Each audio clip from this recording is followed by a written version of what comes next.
Aê, moçada, tudo jóia?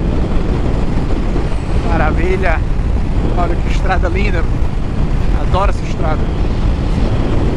Bom, o assunto hoje não tem muito a ver com motos. Na verdade não tem nada a ver com motos.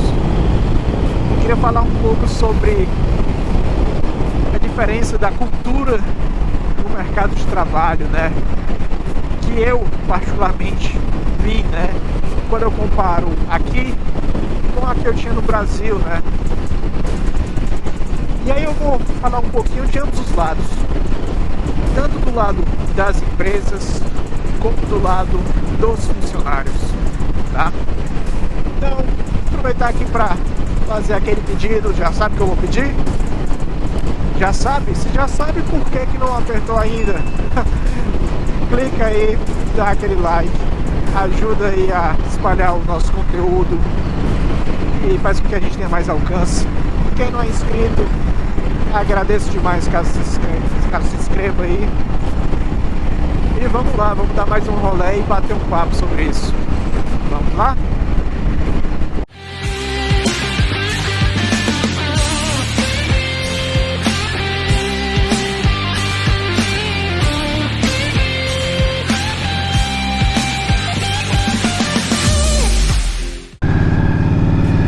Salve, salve, rapaziada! Vamos lá falar um pouco sobre as diferenças culturais aí no mercado de trabalho aqui, né, com a que eu vivenciava no Brasil. Bom, a diferença é enorme, tá? Mas novamente, levando em consideração o mercado que eu tinha no Brasil, tá? Então já faz aproximadamente 7 anos, então é óbvio que algumas coisas podem já ter mudado de lá pra cá no Brasil. Outras talvez não sei. Deixe nos comentários aí caso vocês notem algo nesse sentido, tranquilo? Mas vamos lá, eu queria começar aqui sobre a parte dos funcionários, tá? Uma coisa que eu noto bastante aqui é uma dedicação maior por parte dos funcionários. É uma preocupação maior com o seu serviço, com a qualidade do seu serviço. Não que eu esteja dizendo que lá no Brasil nós não trabalhemos para valer, né, de forma séria, tá? Então, óbvio que existe muito trabalhador bem sério no Brasil, mas também existem muitos que só trabalham se tiverem ali no chicote. Fala a verdade. Não estou falando de você, mas você com certeza já teve colega de trabalho que quando o chefe dava as costas, ia brincar, ia conversar sobre futebol, ia checar ali o Facebook, né? Demorava para fazer suas entregas, coisas do tipo. Fala a verdade. Quem nunca teve um colega de trabalho assim? Ou quem nunca teve vários? Não é verdade? Bom, aqui existem alguns motivos pelos quais eu vejo isso, tá? Um deles, antes de mais nada, é que principalmente em se tratando de startups de tecnologia, né? Lembrando que eu vou focar aqui mais na minha área, que eu não posso estar falando da cultura de empresas por onde eu não passei, né? Mas em se tratando de startups de tecnologia, uma coisa que é bem comum de acontecer é que as empresas, durante o processo de contratação, ao invés de darem apenas salário, obviamente, assim como no Brasil existe um pacote de benefícios, né, plano de saúde, etc e tal, mas um dos benefícios que é bem comum aqui entre empresas de tecnologia são ações da própria empresa. Então eles negociam por, vou lhe dar, sei lá, tantas ações ou tantos $1000 em ações da empresa. Então você já entra na empresa sendo também um sócio, né, um dono também do estabelecimento, um dono do negócio. Então nada mais natural que você ter interesse em ver o negócio evoluir, melhorar, se manter bem no mínimo, né? Porque se a empresa vai bem e as ações sobem, é a sua empresa que está indo bem. As suas ações se valorizam. Tchim! É mais dinheiro para você, não é verdade? Então isso é muito comum por aqui, tá? Eu trabalhei por aqui em 5 empresas desde que eu cheguei, e das 5, 3 me deram ações, tá? Porque as outras eram empresas menorzinhas que não tinham ainda ações ou opções para ações, né? Então, você vê que de 3 e 5 já passa da metade, né?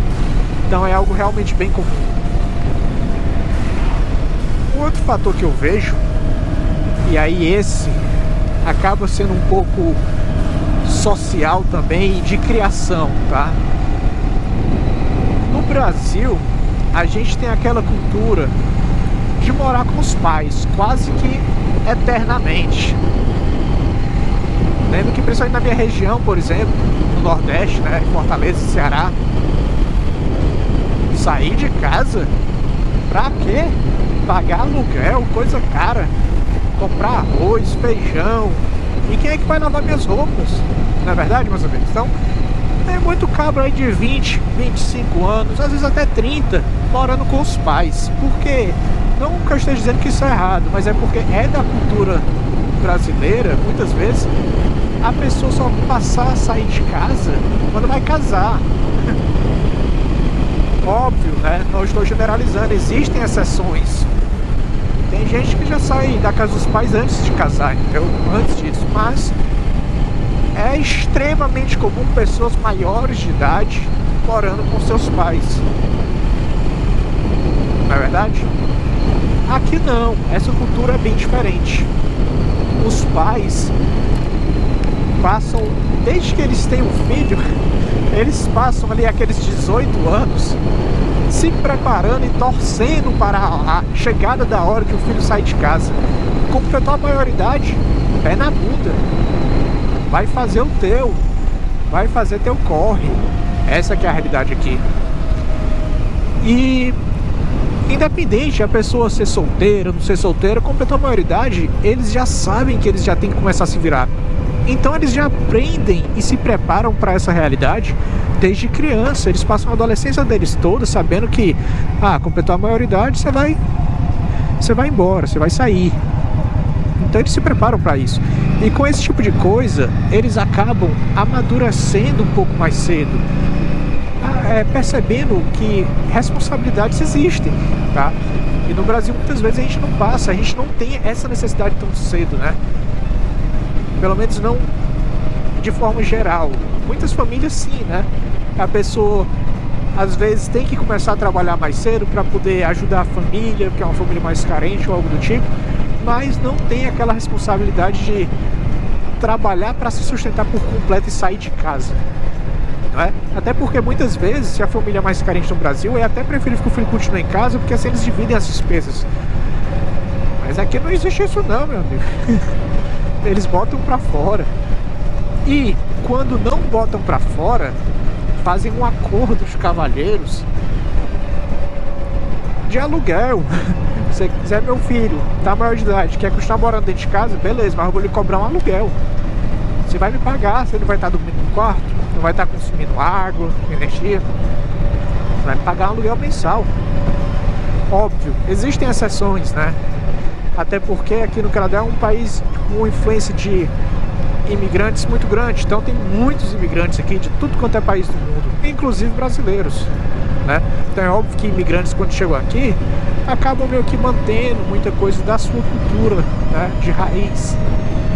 Mas a realidade canadense, assim como a americana, tá? Isso é uma coisa bem comum aqui na América do Norte, é de que completou a maioridade, rala, faz teu corre. Então eu acho que isso se reflete um pouco também no mercado de trabalho, porque as pessoas desde cedo, desde o primeiro emprego, elas já levam muito a sério que não podem cometer erros, que cometendo erros elas podem ser demitidas. Se for demitida, ela não vai conseguir pagar aluguel, tá? No Brasil, muitas vezes as pessoas, quando entram no mercado de trabalho e pegam ali, sei lá, o seu primeiro trabalho, o seu primeiro estágio, etc e tal, elas não têm uma pressão tão grande porque elas sabem que elas moram com os pais, por exemplo. Então, se eu perder o emprego, não vai acontecer muita coisa, na verdade, eu moro com meus pais, ué. O que pode acontecer comigo? Mas aqui, isso não é o padrão, não é a realidade. Na maioria dos casos, se você perder emprego, você não vai pagar o seu aluguel. Ponto final. Você não vai conseguir comprar comida. Então, tem isso. Então, esse caso de as pessoas levarem o trabalho a sério, eu vejo que é independente de fiscalização alguma. Eu lembro que quando eu trabalhava no Brasil em tecnologia, e de repente a internet da empresa caiu, ou faltou energia, todo mundo ficava numa alegria grande, porque não ia trabalhar. Às vezes a empresa fechava e falava, não, então todo mundo vai pra casa, não vamos mais trabalhar hoje. Aqui, se acontece isso, o pessoal fica doido, porque eles sabem que eles têm trabalho para fazer, tem prazos para entregarem, né? E muitos deles vão compensar aquilo trabalhando de noite. Muita gente faz isso de noite, no final de semana, para poder compensar aquele atraso. E não é a empresa que impõe que você faça isso, é a pessoa, ela sabe, poxa, eu tinha dito que eu ia entregar isso aqui em uma semana. O tempo tá passando, aquela tarde que eu perdi, passou. Eu tenho que correr atrás, tenho que tentar compensar esse tempo, de alguma forma. Então isso acontece demais aqui. Mesmo quando a pessoa não é esperada que trabalhe nos finais de semana, ela acaba trabalhando, só para poder completar suas entregas, seus afazeres. Do lado das empresas, existe um cenário que, em tese, iria contra tudo isso que eu estou falando, pois, novamente, eu estou falando de empresas de tecnologia, principalmente startups, tá? Empresas mais dinâmicas e modernas. Mas, começando pela primeira empresa onde eu trabalhei quando eu cheguei no Canadá, lembro como se fosse hoje. Meu segundo dia de trabalho, um país estranho, obviamente morrendo de medo, né? Quando o aluguel também dependia daquilo. Minhas economias do Brasil estavam acabando. Aí estava eu trabalhando com meu fone de ouvido, escrevendo meus códigozinhos, pá. E eu escuto aquele barulho como se fossem rodinhas de carrinho de supermercado vindo por trás de mim. Eu, que porra é essa? Tiro meu fone ali pra trás, vem um cidadão com o chapéu de bobo da corte empurrando um carrinho cheio de bebida, cervejas, vinho, licor, não sei o que, várias coisas, passando de mesa em mesa. E parou na minha mesa e perguntou o que eu queria. E eu, rapaz, isso não tá certo não. Eu, não, tô bem, obrigado, cara, não. E ele seguiu o caminho dele, indo para as outras mesas. E outro dia, na mesma semana, mesma coisa, o rapaz passa de novo aí com um carrinho cheio de bebidas, né? Vem na minha mesa e eu, rapaz, eu quero não. E ele, tudo bem. E eu, que porra é essa, meu irmão? Os caras estão tentando pegar o novato mesmo, é? Só pode, né? Pegadinha, vamos ver se o novato cai. A armadilha na minha cabeça, né? E depois de uma semana e meia, 2 semanas, eu já tinha feito algumas amizades, né? Colegas ali da equipe. E eu cheguei pra um que já era mais próximo de mim, que já tinha trabalhado mais junto ali. Eu cheguei, cara, que porra é essa aí, meu filho? Que a galera fica me oferecendo aqui bebida e tal, os caras estão querendo me pegar. E ele sem entender, como assim, Marcelo? Eu falei, não, porra, eu aqui trabalhando, porra, no meio da semana, 2 horas da tarde, os caras vêm entregar bebida aqui, que porra é essa? Aí ele falou, o que é que tem? Se você quiser, ué, pega. E eu, oxe, e não dá bronca não? E ele, que bronca, cara? Todo mundo é de maior, todo mundo pode beber, não tem problema nenhum não. Aí eu falei, cara, e os chefes aí? Ele, não, os chefes também bebem. Tá afim, bebe. E eu, que porra sinistra é essa, né? Muito diferente do que eu tava acostumado. E beleza. Outra coisinha que é bacana é que aqui eles têm uma cultura também de feedback muito forte, tá? E esses feedbacks dá de várias formas. Entre colegas, né, do mesmo nível ali, da mesma equipe, mas também entre superiores e subordinados. Em todas as empresas que eu passei, existiam as reuniões que eles chamam de 1 a 1, tá? Ou seja, é um coordenador com o seu subordinado. Isso acontece uma vez a cada 2 semanas, geralmente. E é uma reunião com um foco no empregado. É o seu tempo, como eles dizem, para você perguntar ou comentar o que você quiser com o seu superior. Seja perguntar coisas sobre projetos, seja dúvidas sobre o negócio da empresa, sobre o que quer que seja, até assuntos pessoais, né? Chateações do seu dia a dia, família, enfim. É o seu tempo, é um tempo em que o seu superior está 100% disponível para você. E aí eu lembro que nessa empresa, quando eu tive essa primeira reunião 1 a 1 com o meu diretor, e aí linkando e voltando pro assunto lá das bebidas, né? Eu perguntei sobre as bebidas, falei, porra, como é que pode? Vocês oferecem bebidas aqui pros funcionários em horário de trabalho? E ele também sem entender como assim? No Brasil não fazem isso? E eu tinha jeito nenhum, meu amigo. E se você beber fora da empresa e voltar, e eles perceberem que você bebeu, porque você tá com cheiro ou alguma coisa, é demissão na certa. E ele falou, mas não é todo mundo de maior? Não é todo mundo legalmente permitido beber? Eu falei, sim. E ele falou, Marcelo, todo mundo aqui é adulto. Eu não tô obrigando ninguém a beber, mas a empresa tem bebidas pra quem quiser beber. E eu falei, tá, e o rendimento, né, a performance? Porque o cara vai bebendo, uma hora o cara fica bêbado. Então ele vai fazer merda. Aí ele pegou e disse, Marcelo, novamente, eu só contrato adultos.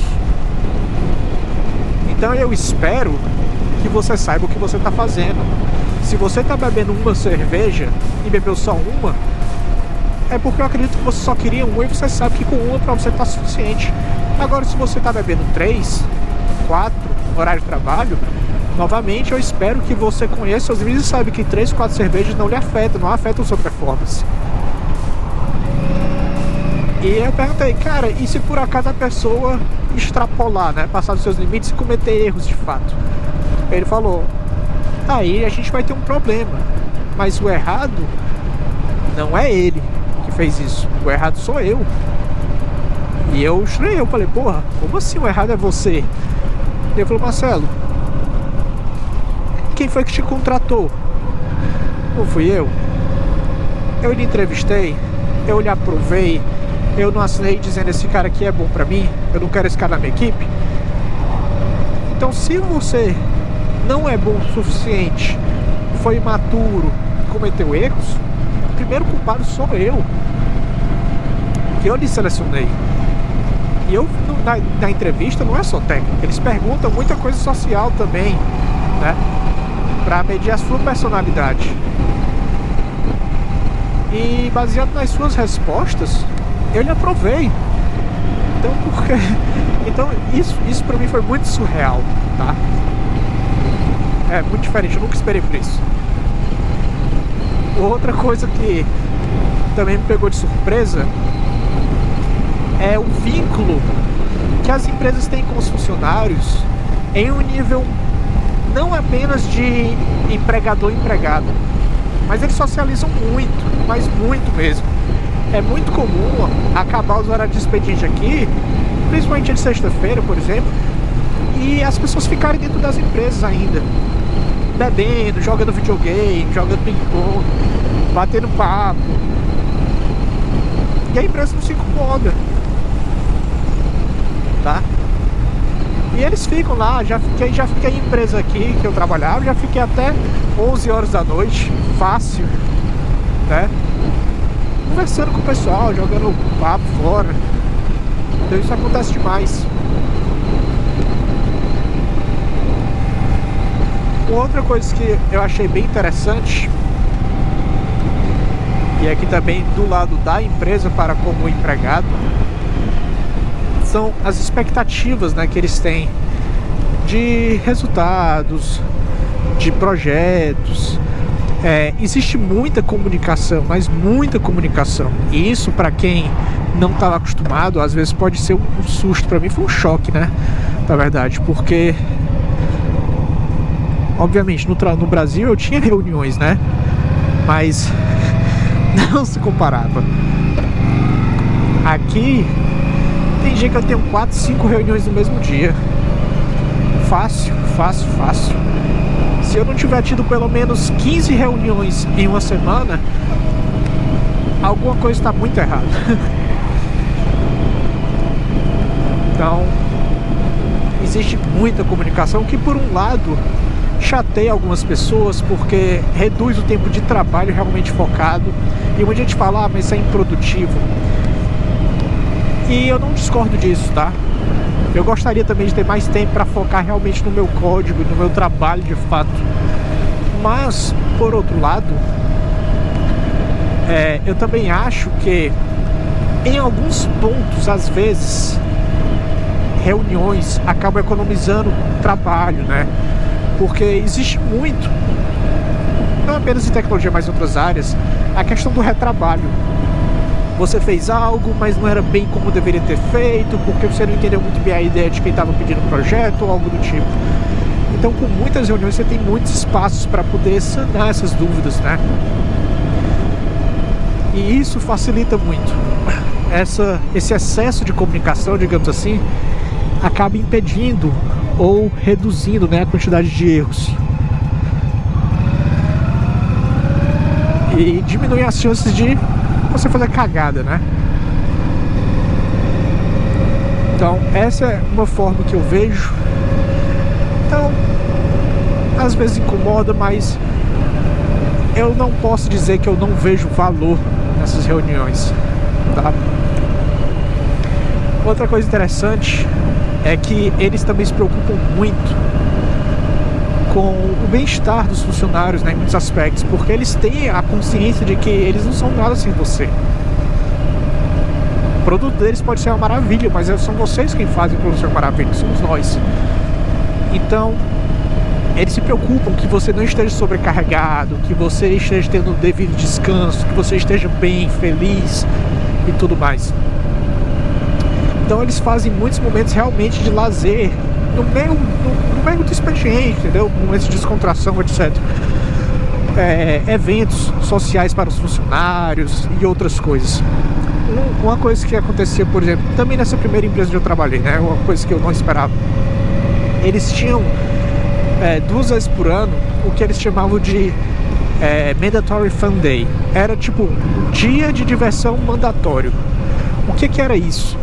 Era um dia em que, ao invés de ir para o escritório, todo mundo ia para algum outro lugar, numa sexta-feira, por exemplo. E aí, quando eu entrei lá, a primeira vez que teve isso enquanto estava na empresa, a empresa alugou um barco. Então todo mundo foi para o lago, né? Que é uma espécie de beira-mar, por exemplo. Todo mundo foi pro lago às 9 da manhã, que é o horário de início do expediente. E o expediente foi basicamente esse. Então tinha um barco, tinha DJ dentro do barco, comidas, bebidas, serviço de bar. E aí o barco saía e voltava no final do dia, por volta das 5 da tarde. E o expediente foi isso. Foi todo mundo jogando jogos, escutando música, se divertindo, comendo, bebendo, num barco, dando uma volta de barco. E por que eu falei 9 horas da manhã se encontrar lá e 5 saíram? Porque essa é mais uma diferença. A carga horária é um pouco diferente. No Brasil a gente está acostumado muitas vezes a trabalhar de 8 às 6, né? Pelo menos esse era o padrão nas empresas por onde eu passava. Aqui o padrão é de 9 às 5. E aí existem muitas flutuações nisso, tá? Por exemplo, tem muitas empresas aqui de tecnologia, né, obviamente, que é o que eu conheço, não vou falar de outros setores, sem ter o devido conhecimento, mas de tecnologia, muitas empresas que oferecem coisas como, durante os meses de verão, a gente não vai trabalhar dia de sexta-feira, ou dia de sexta-feira o expediente é somente até, sei lá, até o horário do almoço, depois do almoço você tá livre para aproveitar a sua família, aproveitar o verão, né, os dias quentes, se divertir. Pilotar a sua moto, por que não? Até porque isso são coisas que a gente só faz durante o verão, né? A gente tem muitos meses de inverno aqui, inclusive no aspecto de moto. Eu até gravei um vídeo, vou deixar o card aqui, explicando, né, sobre isso, porque que a gente só pilota moto durante praticamente 5 a 6 meses do ano, só metade do ano. A outra metade a gente não pode pilotar porque está extremamente frio e tudo congelado. E outro aspecto, opa, eu acho que a rua que eu queria pegar tá bloqueada. Tá sim. Então vai pegar um desvio aqui, tá tendo obra, sem problema. Então, outro aspecto também sobre essa questão de jornada é que você tem muita flexibilidade ao longo do dia para sair, para resolver assunto pessoal, sei lá, levar o filho na escola, entendeu? Então, o que as pessoas têm cuidado é de sempre fazer a comunicação devida, né? Ah, eu tinha uma reunião marcada para esse horário, mas não pude ver. Pô, comunica o time. É muito tranquilo em relação a isso. Eu sinto muito menos burocracia do que o que eu sentia, por exemplo, no Brasil, quando eu queria resolver algum assunto pessoal, né? Outra questão, né? É férias. Férias aqui é muito diferente do Brasil. No Brasil a gente tem aquele 1 mês de férias. Aqui você não tem 1 mês de férias, geralmente. A lei determina 2 semanas de férias. Só que essas 2 semanas mínimas, né? E aí isso tudo é negociável. Vai ter empresa que vai te oferecer 3, vai ter empresa que vai te oferecer 4, mas o mínimo é 2, que é o padrão. Porém, as férias são quebradas aqui, tá? Você tira suas férias da forma que você quiser, não é como no Brasil que você tira um bloco inteiro. E outra, fins de semana e feriados não contam como férias, tá? Só contam como férias dias úteis. Então, se você tirou de uma segunda, suas férias começando na segunda, para você voltar para o trabalho na segunda seguinte, você na verdade só consumiu 5 dias dos seus dias de férias, porque o sábado e o domingo que tinha no meio do caminho não conta como suas férias, não entra na contagem. Beleza? E aí, o que acontece em relação às férias? Muitas empresas aqui, novamente, com ênfase aqui no meu caso em empresas de tecnologia, startups, elas dão muito mais do que apenas 15 dias. Muitas empresas dão férias ilimitadas. Tá, pra você ter noção, das 5 empresas por onde eu passei, 3 delas também me davam férias ilimitadas. Óbvio, eles não vão deixar você abusar. Você falar, eu quero tirar 6 meses de férias em um ano. Não vai abusar, né? Mas novamente, isso vai muito da cultura dos profissionais daqui. Eles não abusam assim, eu não vejo ninguém abusando nesse sentido. E funciona. Poxa, a minha empresa atual, eu entrei nela faz menos de 5 meses. Eu já tirei mais de 3 semanas de férias numa boa, entendeu? Então nesse ritmo, daqui pra que eu complete um ano, eu já vou ter tirado 6, 7 semanas de férias ao todo. Então isso é bem comum em empresas de tecnologia. E isso é muito bom, 6, 7 semanas, porra, quase 2 meses de férias aí, né? Obviamente, não é que eles me proíbem de tirar mais, mas eu não peço. Por quê? Porque eu já tô aqui há 7 anos, já me acostumei com a cultura. E você sabe, eu tenho meus projetos, o time espera que eu desenvolva isso, porque o meu time se prejudica quando eu não tô lá, né? É força que o time perde, é mão de obra a menos, né? É um par de olhos a menos. Então, as pessoas, elas se sentem mal por tirar tantas férias assim, né? Tirar, sei lá, 3 meses no ano. Mas se você precisa, e ele sempre deixou bem claro, não tenha medo de pedir, se você precisa, tire. Ah, aconteceu alguma coisa na família, você não tá com cabeça pra trabalhar, vá. Entendeu? A prioridade é essa. Fim de papo. Então, pô, meus amigos, essas são algumas coisas, né, que eu noto assim, de bem diferente e que me chamam a atenção, né? Ou chamaram, né? Hoje eu já tô bem acostumado com essas coisas, então já não me abalam mais. Tranquilo? Então com essa eu vou me despedindo aqui de vocês. Vou seguir meu rolê aqui. Um grande abraço e até o nosso próximo rolê aqui sobre 2 rodas no Canadá. Tranquilo? Cuida.